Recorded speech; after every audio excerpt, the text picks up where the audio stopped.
You bought the running shoes 3 months ago. They're still in the box. You saved that online course to your favorites, the one that would finally teach you the skill you've been talking about for years. You haven't opened it. Once.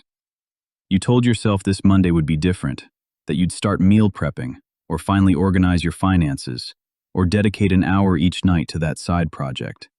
But here we are, again. And here's what makes this so frustrating. You genuinely wanted to change. This wasn't some passing fantasy. You felt that surge of motivation. You could see the better version of yourself so clearly. So, what happened? Here's what didn't happen. You didn't fail because you're lazy. You didn't fail because you lack discipline. And you definitely didn't fail because you need another motivational video telling you to just start. The real reason 90% of us stay stuck? It's something far more subtle. And once you see it, everything changes. Let's figure this out together. First, let's acknowledge something important. This isn't just you. Research from the University of Scranton found that only 8% of people actually achieved their New Year's resolutions. That means 92% of us set genuine intentions for change, and then watch them dissolve within weeks. But here's what's interesting. When researchers dig into why these changes fail, the answers people give are remarkably consistent. I lost motivation. Life got busy. It was harder than I thought. Notice what's missing from those explanations? Any understanding of what actually went wrong. We've been taught to think about change as a motivation problem. Get hyped enough, want it badly enough, and you'll push through. But if that were true, we'd all be exactly where we want to be. Because we've all felt that initial spark of motivation. The problem runs deeper than that. And once we understand what's really happening beneath the surface, we can finally stop repeating the same cycles. So let's talk about what's actually stopping us.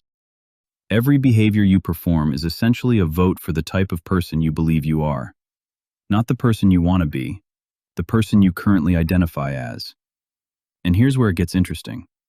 We have a self-image, a deeply embedded story about who we are, and our nervous system will do everything in its power to keep our behavior consistent with that story. Think about it this way. If your self-image says, "I'm someone who struggles with consistency," then every time you sit down to work on that project, there's an invisible friction. It's not that you don't want to be consistent. It's that being consistent would contradict your identity. And contradicting your identity? That feels dangerous to your brain. This is what psychologists call the identity gap, the distance between who you currently see yourself as and who you need to be to perform the behavior you want. Let me give you a concrete example. Let's say you want to start investing. You watch videos, you read articles, you even open a brokerage account. But when it comes time to actually move money and make decisions, you freeze. Why? Because somewhere in your self-image, you've decided, "I'm not a money person." Maybe you grew up hearing that. Maybe you made some financial mistakes in the past and that became part of your story. So now every time you try to engage with investing, your brain sends out alarm signals. This isn't us. This isn't who we are. And it creates just enough hesitation, just enough doubt, just enough friction to stop you. The wild part? This happens completely beneath conscious awareness. You experience it as, "I don't feel like it," or "maybe I'll do it tomorrow." But what's really happening is your identity defending itself. And this identity gap, it shows up everywhere in our financial lives.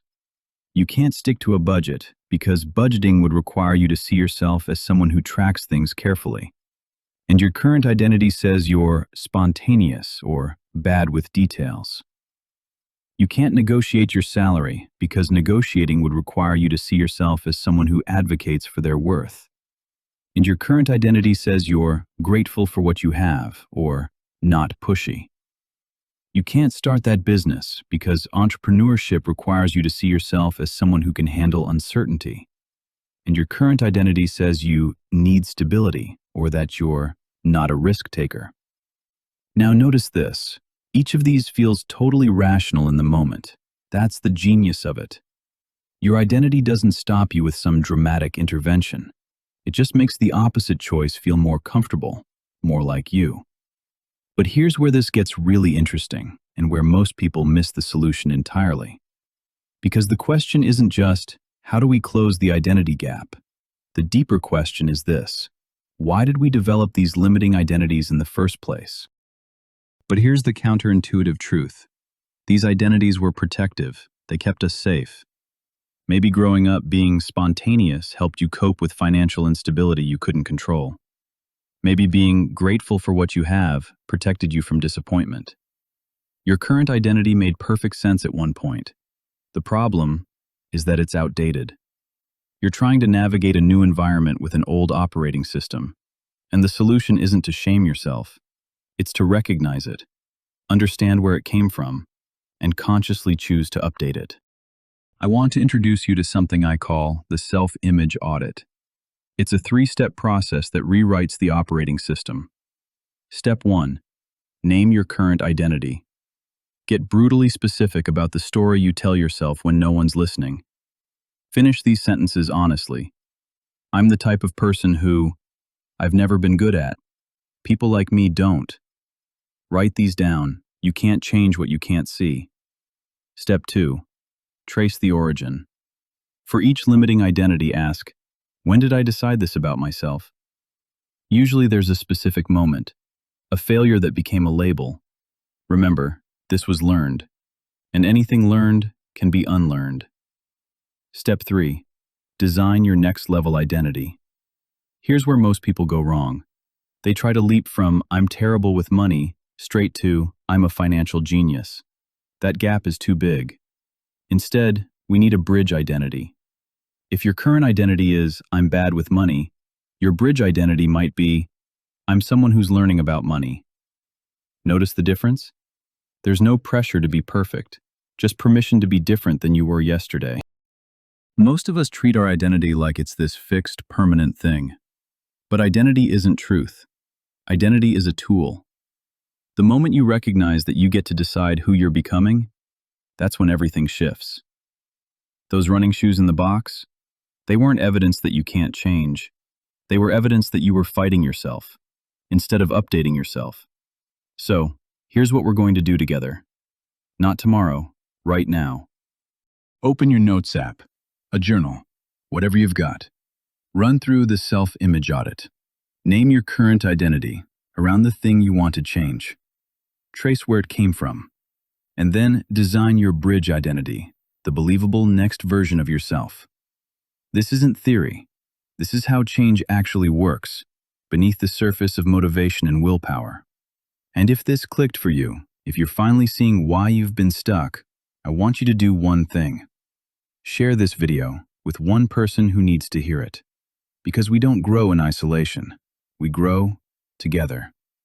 If this resonated with you, take a second to like this video and subscribe to the channel. It helps more people find these ideas, and it lets us keep exploring them together.